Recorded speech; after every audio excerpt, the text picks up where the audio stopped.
बिस्मिल्लाहिर्रहमानिर्रहीम। अस्सलाम वालेकुम दोस्तों, मैं हूं इदरीस खान। आप मेरा यूट्यूब फेसबुक पेज देख रहे हैं। अदालतें शरीफों पर मेहरबान।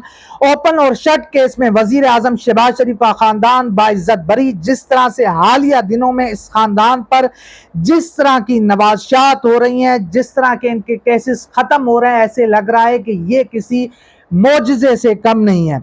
एक और केस जो इनके ऊपर इल्ज़ाम लगा, जो एक ओपन और शट केस था, 16 अरब रुपए की मनी लॉन्ड्रिंग का केस, उसके अंदर कब क्या हुआ वो मैं आपके सामने रखता हूं कि वजीर आजम शहबाज शरीफ और उनके बेटों के खिलाफ नवंबर 2020 में मनी लॉन्ड्रिंग का मुकदमा दर्ज किया गया था। केस में शहबाज शरीफ, हमजा शहबाज और सुलेमान शहबाज मरकजी मुल्जिम करार पाए। तीनों बाप बेटों पर 25 अरब रुपए मनी लॉन्ड्रिंग का इल्जाम आयद किया गया। FIA की जानिब से पहले ये केस बैंकिंग कोर्ट में चलाया गया, फिर इसको चैलेंज किया गया, फिर ये केस जो है स्पेशल कोर्ट सेंट्रल में मुंतकिल हो गया। मुल्ज़मान की नवंबर 2020 और जुलाई 2021 में अबूरी जमानतें मंजूर हुई और मुल्ज़मान 1 साल 3 माह जमानतों पर रहे। FIA ने मार्च 2022 में चालान जमा कराया, जिसमें 16 अरब रुपए की मनी लॉन्ड्रिंग का इल्जाम लगाया गया, जबकि मुल्ज़मान पर दर्ज FIR में 25 अरब रुपए का जिक्र था। FIA तहकीकात के मुताबिक मलिक मकसूद के नाम से, यानी कि वो मकसूद चपरासी, जिनके एक बैंक अकाउंट में जनवरी 2017 से फरवरी 2018 के दौरान 3 करोड़ रुपए और इसी अरसे में दूसरे अकाउंट में 7 करोड़ 41 लाख रुपए की ट्रांजैक्शन हुई थी। हालांकि मलिक मकसूद चपरासी की जो तनख्वाह थी, जो उनकी सैलरी थी, वो 25,000 रुपए थी, मगर उनके अकाउंट में करोड़ों रुपए आते रहे। ये मकसूद चपरासी को भी नहीं पता था, कोई पता नहीं था। जब तहकीकात हुई, जब पता चला, तो जनाब मकसूद चपरासी के अकाउंट में करोड़ों रुपए आ रहे थे, करोड़ों रुपए जो है उनके अकाउंट से निकाले भी जा रहे थे। और उसके साथ साथ इस केस के 3 मुल्ज़मान को इश्तिहारी करार दिया गया था, जिनमें सुलेमान शहबाज, ताहिर नकवी और मकसूद चपरासी शामिल थे। केस चलता रहा। इस दौरान एक और गवाह गुलजार का इंतकाल हो गया। इसके अलावा मुल्जिम मकसूद चपरासी भी दुबई में अपने फ्लैट में मुर्दा पाए गए थे।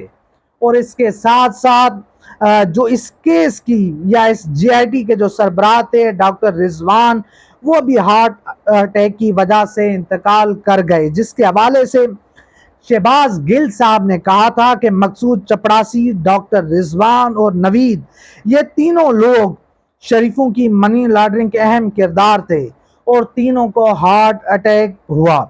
उन्होंने कहा कि खदशा है कि तमाम लोगों को खास किस्म के केमिकल उनके खाने में देकर ये हार्ट अटैक करवाए गए, यानी कि उनका कत्ल करवाया गया।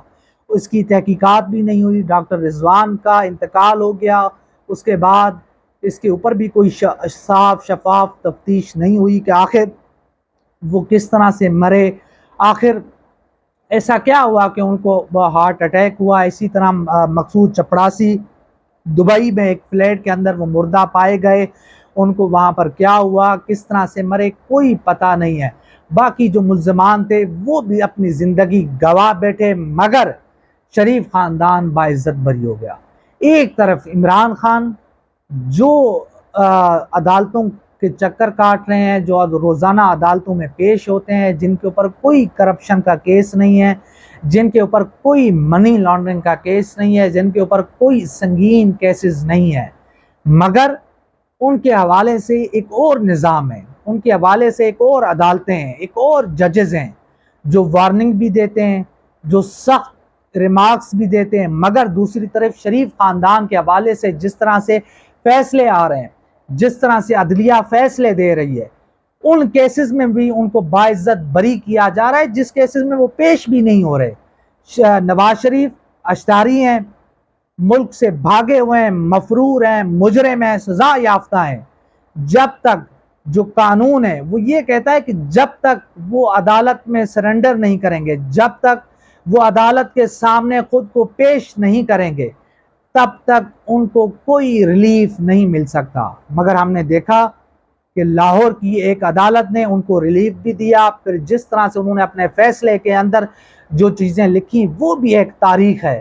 اب جو ہے اپنا انصاف تو نہیں بولتا مگر ججز بولتے ہیں، ججز جس طرح سے ریمارکس دیتے ہیں وہ بھی آپ سب کے سامنے ہیں۔ آج ایک ٹویٹ میرے سامنے گزر رہی تھی، ایک وکیل صاحب نے کہا کہ اگر ان ججز نے اسی طرح سے ریمارکس دینے، اگر اسی طرح انہوں نے سیاست کرنی ہے تو پھر یہ جو ہے اپنا کرسی چھوڑ دیں، یہ اپنے منصب سے استعفیٰ دے دیں، یہ وکیل بن جائیں، یہ سیاستدان بن جائیں، یہ صحافی بن جائیں، پھر یہ ریمارکس بھی دیں، یہ جو ہے پھر تجزیہ بھی دیں، یہ پھر جناب بہت ساری چیزیں بھی کریں، مگر ایسے نہیں ہو سکتا کہ وہ جج بھی ہوں اور اس طرح کے تجزیے بھی دیں، اس طرح کے وہ چیزیں بھی کریں۔ تو یہ بڑے ایک سوالات ہیں جو اٹھ رہے ہیں اس وقت نظام انصاف کے اوپر۔ نظام انصاف جس طرح سے آپ دیکھ رہے ہیں کہ ایک خاندان کو جو ہے ڈرائی کلین کر کے ان کو صاف ستھرا کر کے نکالا جا رہا ہے۔ اوپن اور شٹ کیسز تھے جن کی سزائیں ہوتی ہیں، اگر ان کو صاف اور شفاف طریقے سے اگر وہ کیسز چلتے تو آج شہباز شریف وزیر اعظم پاکستان نہ ہوتے، آج وہ اڈیالہ جیل میں ہوتے، آج وہ کوٹ لکھپت جیل میں ہوتے، مگر ان کا مقدر جیل ہوتا۔ ملک سے پیسہ لوٹا گیا، ملک سے اربوں روپے لوٹ کر یہ باہر لے کر گئے، منی لانڈرنگ کر کے لے کر گئے، وہاں پر انہوں نے فلیٹس بنائے، اپنا کاروبار بنایا، اپنا جناب بینک بیلنس وہاں پر بنایا، مگر ملک غریب سے غریب تر ہوتا گیا، ملک مزید قرضوں میں جکڑتا گیا۔